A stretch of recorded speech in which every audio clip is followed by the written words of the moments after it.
Very good evening to you. Welcome to the big story. My name is Linda Ogutu. Now, after 6 years, the term of the National Lands Commission has come to an end. Under the chairmanship of Mohammed Swazuri, NLC has battled court cases, corruption allegations, controversy in power wrangles. As Swazuri and his team exit, the question of whether they performed or not were a letdown, whether they were a letdown to Kenyans is also debatable. According to the outgoing chairman, he leaves Ardhi House a happy man with no regrets. That's the conversation we are having this evening, whether or not the National Lands Commission played its part as was expected by Kenyans.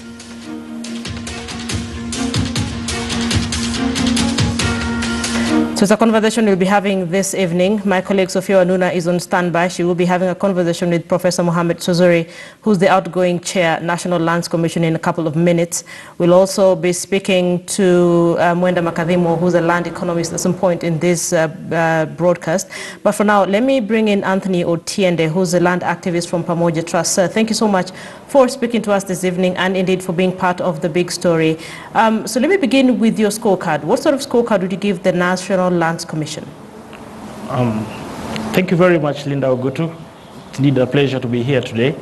In assessing whether the National Land Commission has succeeded or failed, then recourse must be had to the constitutive chapter in the Constitution of Kenya.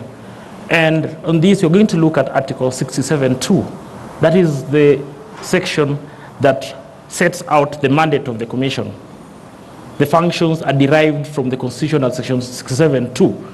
So, in terms of successes, we would say that we've succeeded because we have a National Land Commission to manage public land. But as to whether it has succeeded, then we need to do a checklist. And our checklist is Section 67(2) of the Constitution. If you look at that section, it sets the functions. The first function was to manage public land on behalf of the national and county government. Can we say that it has competently managed public land on behalf of the national county government? Has it reclaimed land that was illegally or irregularly acquired in the past? The answer is no. The second one, to recommend a national land policy to the national government. The only national land policy that we have in place is the one that we made in 2009. That was done after a long struggle to have a national land policy. As the Commission exists, would we say that we now have a national land policy that they've recommended to us? The answer is no. The third one, to advise the national government on a comprehensive program for the registration of title in land throughout Kenya. Have they done that? No. The fourth one, to conduct research related to land and the use of natural resources and make recommendations to appropriate authorities. Is there any report or any recommendation that we can say has come from the National Land Commission that recommends a comprehensive titling program for registration of title in Kenya? No. It was supposed to initiate investigations on its own initiative or on a complaint into present or historical land injustices and recommend appropriate redress. The Commission, some of the commissioners have appeared before the media and have explained what they've done in regards to this. And by their own admission, they have not even scratched the surface. So, based on that, and the Constitution also required them to encourage the application of traditional dispute resolution mechanisms in land conflicts. Do we have anything that we can lay our hand on and say that they have done this? The answer is no. They were also to assess tax on land and premiums on immovable property in areas designated by the law. They were also to monitor and have oversight responsibility over land use planning throughout the country. Have they been failed? No. So any objective assessment would basically go through this list and say, this is what they were supposed to do. Do we have anything tangible against the mandate that they were constitutionally given? So based on that, we would say it has performed dismally. What would you say from where you sit is the biggest fail as per expectations of Kenyans? I know when it was being formed, lots of Kenyans were hopeful with respect to historical land injustices, and they said maybe we now finally get regulations that will streamline the sector. The biggest fail from where you sit?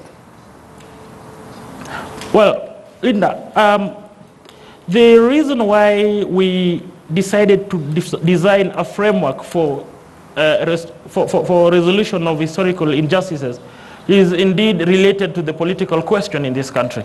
And this is something that has been covered in the past by various reports like the Trc Report. There was hope even before the TJRC was constituted, that we would resolve these historical injustices, that indeed this has been a problem, it has affected us, and the creation of the framework through constitutional conferment of that mandate and thereafter subsequent enactment in law was hoped to bring about some sense of justice in the question of land. But this did not happen. And this is attributable to many factors. The problem at the National Land Commission from the start has been what you would call the crisis of governance. As soon as the institution of the National Land Commission was established and constituted, there was a desire by some sections of the commission to crystallize upon those directorates of the commission that they thought was lucrative. And which were these? We have the valuation and taxation, we have the land administration. So much so that you find some of the commissioners actually became glorified clerks, doing the work which the directors and their staff were supposed to be doing. You would find a commissioner writing letters, bypassing the secretariat to various individuals, to various junior employees, and basically doing the work that the juniors were supposed to do. So, instead of offering strategic and policy direction as they were supposed to do, they instead crystallized on the very work that certain of the employees were employed to do. So as a result, nothing could go on. Right, I know they've not really performed as Kenyans expected, but then I know that the chiefs of the National Lands Commission have largely blamed the Ministry of Lands as the greatest impediment to their work. As a matter of fact, they say that the Ministry of Land has continued to encroach on its mandate despite a Supreme Court ruling in 2015. Is that a good enough excuse on why they've not been able to achieve what was expected of them? In my humble opinion, that is not an excuse, because that excuse was extinguished by a Supreme Court advisory opinion that clearly delineated what the National Land Commission was supposed to do and what the Ministry of Lands was supposed to do.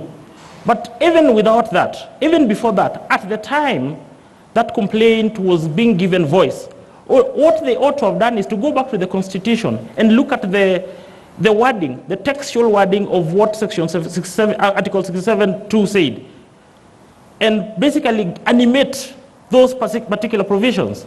That's all they needed to do. But be that as it may, they went to the Supreme Court, and the Supreme Court clearly delineated the roles of the institution, that is the National Land Commission, and the Ministry of Lands very well in that advisory opinion. So I do not think for a moment that there was a problem and that there should be a problem and that should be an excuse. The Ministry of Lands is out. According to you, the Ministry of Land is largely not to blame for the performance of the National Lands Commission. Funding is also an issue that the Commission raised with respect to, giving reasons why they've not been able to perform. Do you think they were adequately funded to be able to carry out their mandate? Well, you blame the chicken, blame the eagle. The Commission was not well funded, that we might say. But again, the Commission had powers to seek funds from elsewhere. Now, funding, external funding beyond that which is provided for by the law is a subset of credibility. Had the Commission postured itself in a way that it would be believed or thought to be reliable in exercising the mandate, then that would have been easy. However, there was another problem. Because of the preoccupation with self-aggrandizement on the part of certain of those commissioners, because they did not stick to the mandate, because each commissioner, some of those commissioners were only interested in acquiring wealth for themselves, then it became very difficult. You do know you cannot substantiate that, can you? Sorry? Can you substantiate that some of the commissioners are just interested in acquiring money for themselves? Yes, I will tell you what happened. Towards the end of the term, Pamoja Trust, in collaboration with certain civil society organizations under the umbrella of land sector non-state actors, set out allegations against against some of those commissioners. Now, when those allegations were concretized, they were presented in the form of petitions to Parliament. The intention at that particular time was to animate the provisions of Article 251 of the Constitution so that then they'd be removed from office. Unfortunately, at that particular time, Parliament was coming to a close towards the end of last year.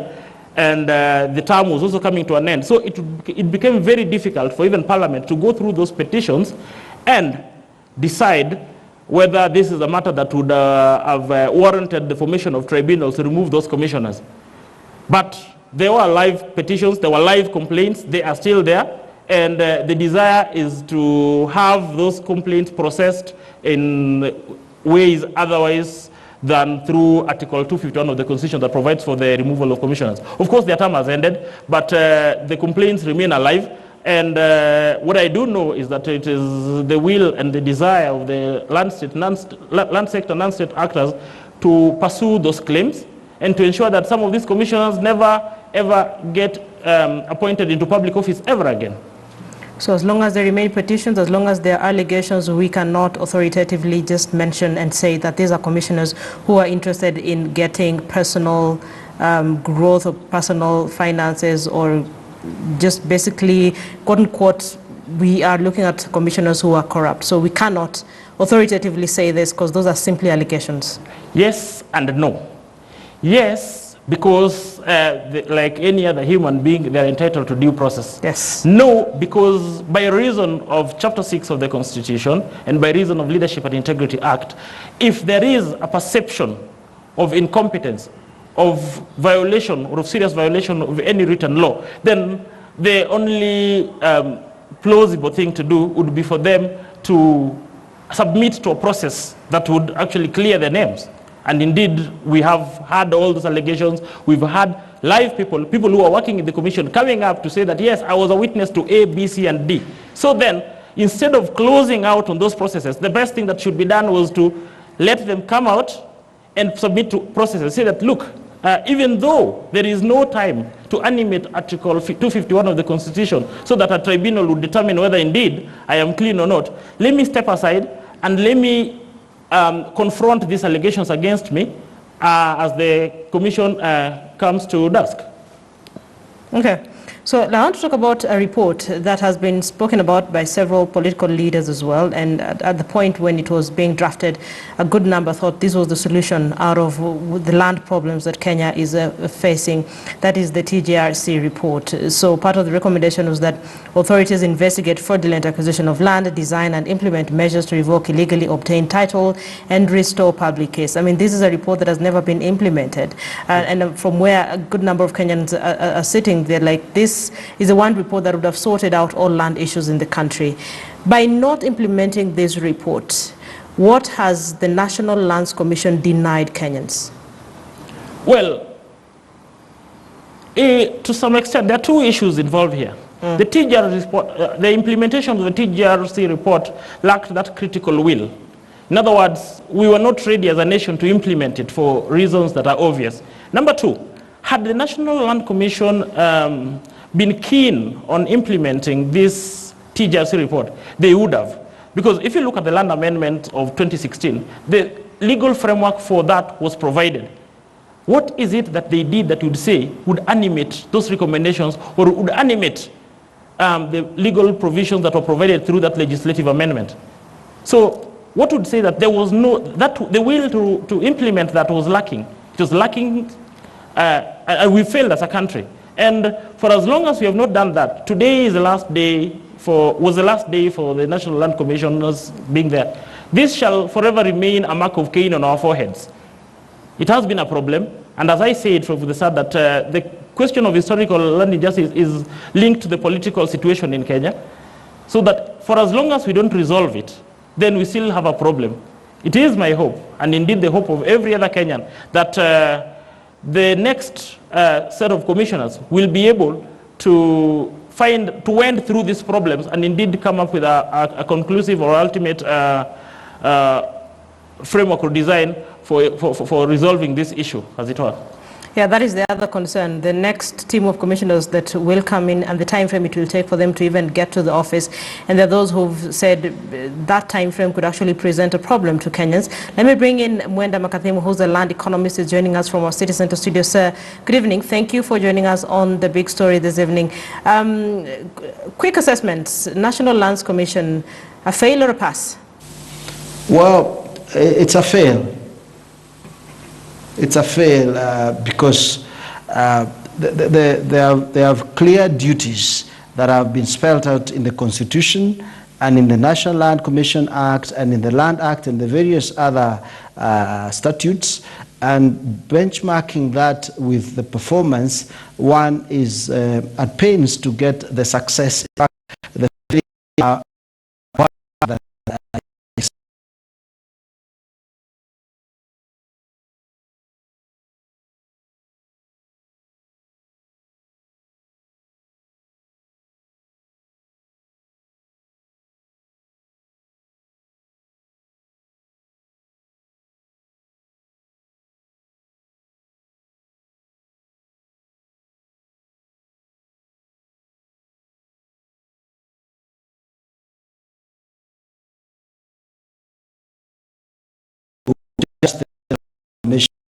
the report, the report issues. They all to get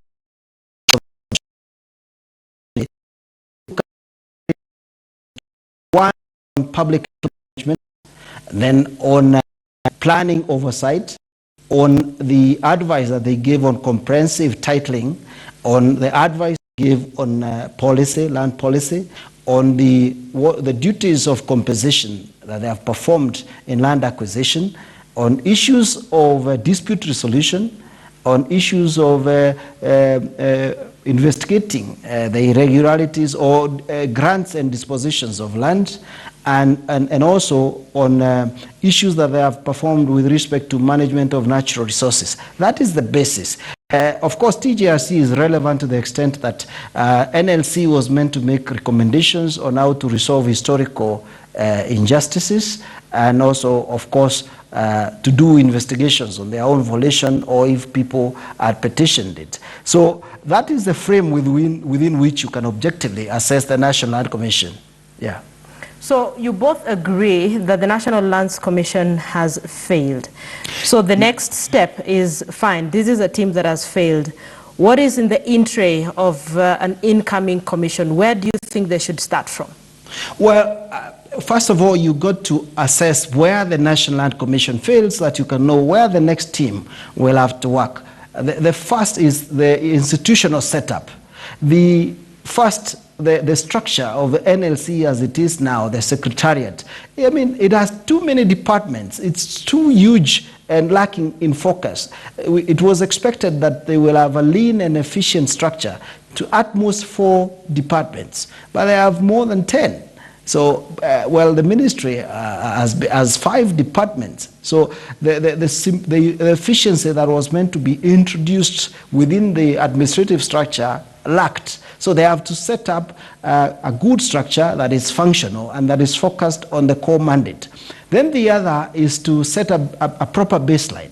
The inventory on public land is still lacking. If you ask the current commission, whose term is exiting today, if you ask them what land, where is public land and which parcels are public land, which ones are not, in terms of an inventory that is overt, that can be accessed to all citizens, by all citizens, they will not tell you. That's why you see every time there is a claim, you see them rushing to the ground, and then they'll say, yes, it is public land, yes, it is not. I mean, they look like they are reactionary rather than proactive. So start with getting the inventory right.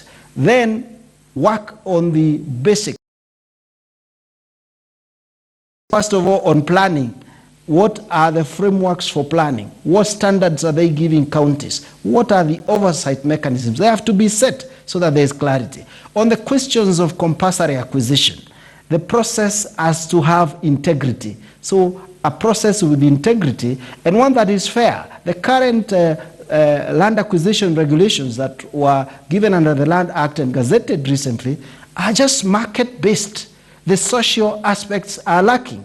So those are the frameworks they start with, and those are the foundations. On questions of grant and dispossessions, all the revocations they did, where is the evidence that the titles have been revoked properly and the register is clean? So all these issues have to be addressed afresh. I would advise the people who come after them to have a clean mind and set their own target, and then know that a commission cannot be run through court. It has to be run by negotiation, diplomatically and pragmatically.